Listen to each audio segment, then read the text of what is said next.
I bet he's still playing him, but either way, definitely a trap smith. Someone I always had to prep myself to fight him, or else, you know, you don't pay attention, you're going to lose. And the snake pick just comes out right now. Right. So, but this will be Snake versus Bowser going into game 1 here. Also, gotta shout out the player camp. That is an epic shirt right there. It's it's Jesus surfing. So, you know, little bit of an awesome pick there from Bulbasir. But anyway, it's going to be the Bowser. They've been opting a little bit more for the Bowser lately, has Bulbasir. We saw them do something similar this weekend at Tap Jump. So, I don't know. I happen to think Bowser struggles a little bit against Snake because of the trapping that you talked about earlier, Toad. 100%. Right now, Bulbasir's going to just need to be very careful and kind of accept the fact you're going to get blown up a lot. You're going to get hit a lot. But for those little openings that Bulbasir gets, he needs to make sure that he capitalizes. It doesn't let any little chance get away from him. Yeah, but Bulbasir's got a little trickery of his own. I don't know if he's caught it there, but he held the grenade as he was going off stage, didn't throw it, didn't panic while he had it, and he used it to actually aid him in the recovery route. So, I gotta admit, that's pretty cool, but he was stuck with the grenade. I didn't see that, but apparently Seabass was well prepared to ignite that one, and he let it rock, and he's up a stock right now. That's right, Trapsmith's back at it again, just sticking him in when nobody was really expecting it. Clean up that stock, and now Bulbasir's got to play from behind. Not too behind, though. 101, Bowser can hit pretty strong, but it's all of a matter of if Bulbasir can win an interaction to get that opportunity. Right, the up-tilt might present itself. High recovery from Snake, as the usual. Oh, yeah. Ooh, but an air dodge quite a ways away from the ledge is going to give an easy punish to Bulbasir. Yes, Seabass back to even. Seabass kind of just wanted to get back on stage a little bit quickly there. He didn't really pay much mind to himself. I think he was just damn scared of the ledge trapping from the F-tilt, but he jumped right into it. Those who go to change their destiny often seal it on the road to prevent it.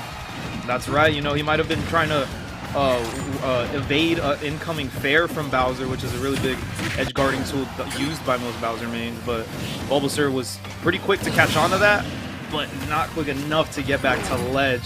That's going to be a pretty hefty SD for Bulbasir, despite, you know, the lead not being too far in Seabass's favor, but yeah, nonetheless, you don't want to give Snake the lead.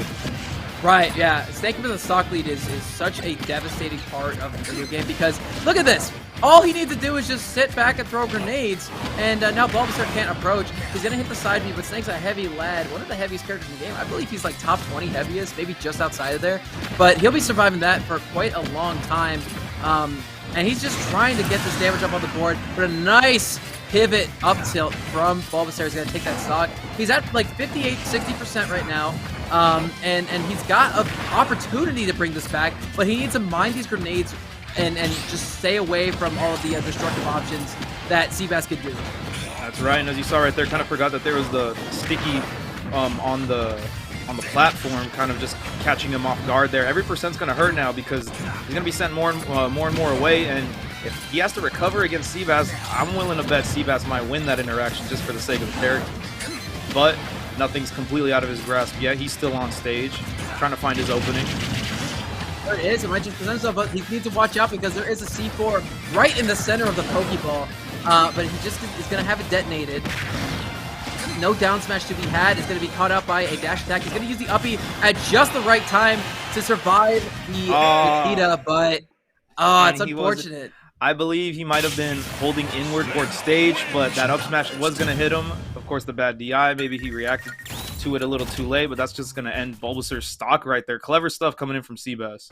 Yeah, I do like that attempt, though, from Bulbasir. Had the up smash not been out, that would have been not a kill, but it would have been a lot of percent, about 20 from the ledge for Bulbasir.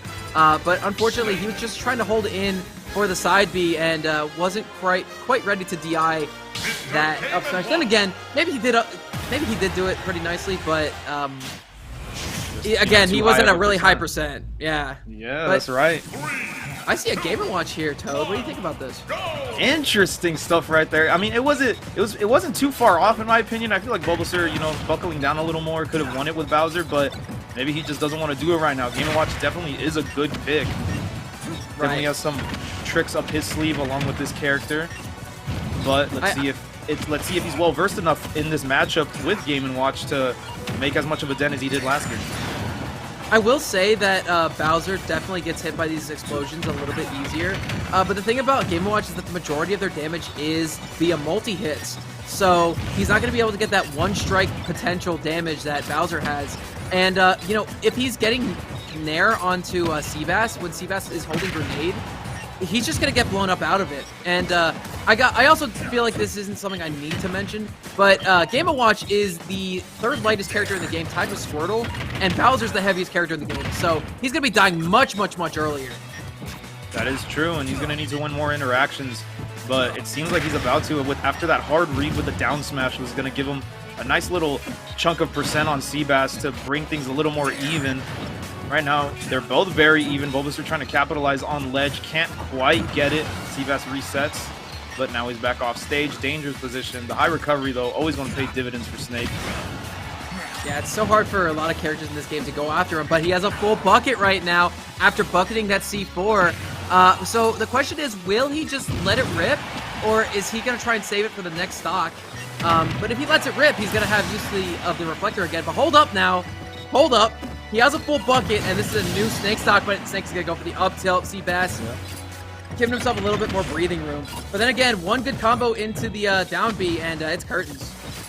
That is true, and, you know, interesting there, he was still, you know, he still had buckets, so that was definitely a looming threat.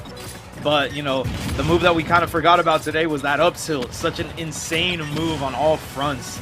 So quick, so strong. It's going to be something Snake can fall back on pretty easily. Oh no, and Bulbasir's gonna whip the bucket too.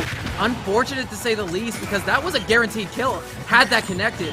I think he just needed to go for a combo into it as opposed to a hard prediction like that. Well, it does cover a lot of space and for a good chunk of time as well. It wasn't the option there. And Seabass, they are at a deficit, but they are still alive this stock. Yeah, that is true. Still holding on to that stock. It is Battlefield. The bigger blast zones, you're going to be able to live a little longer. Bulbasir doing a great job of using the bucket to both deflect and absorb these grenades. I'm really liking that play from him. You can tell he was ready for this switch. Yeah, I like that he's not forcing anything either. He's playing a more defensive game and waiting for his opponent to make an option and going for it. But unfortunately there, he got a little too greedy. He went for the get-up attack at the ledge. And again, that up tilt does everything that you would need a move to do if you're Snake. 100%. Just Seabass being proficient at these ledge traps, being able to react to what his opponent's doing. Oh my god, the air dodge Dangerous barely helped him position. live. Yeah. Dangerous position right there for Bulbasir right there, but manages to make it back. He's going to need to clean up this stock, though, not let Seabass get too carried away with this lead, but Seabass is sitting pretty comfy right now if he can make it back to stage. And he does, yeah, he's at 170, yeah. He's still living, he's gonna get the down throw, no options out of it. I think Bulbasir is gonna be content to hold that bucket for a while longer, but he needs to find the stock out now. And there's something about Game & Watch that we haven't mentioned either. Game & Watch is one of the best edge guarders in the game because of their back air. Here's the problem though, Snake up B has super armor, goes right through that, but the bomb trade with the dash attack is gonna be taking that stock out. Bulbasir, with a full bucket, can possibly win the match after one little interaction. That is true. Bulbasir just managed to bring it back. Seabass is going to need to rally himself together to close out this lead. It seems like if he just keeps playing the way he's playing, he'll be able to do that, setting these traps, making it hard for Bulbasir to get in. Right. Oh, he's going to use the bucket. A free 60%. Oh, but he forgot about the C4. Seabass with the detonation there, taking him back to the Black Ops 2 days. You got to think twice before you step somewhere, mate. That is true. You know, you got to always be wary of where he's keeping that thing.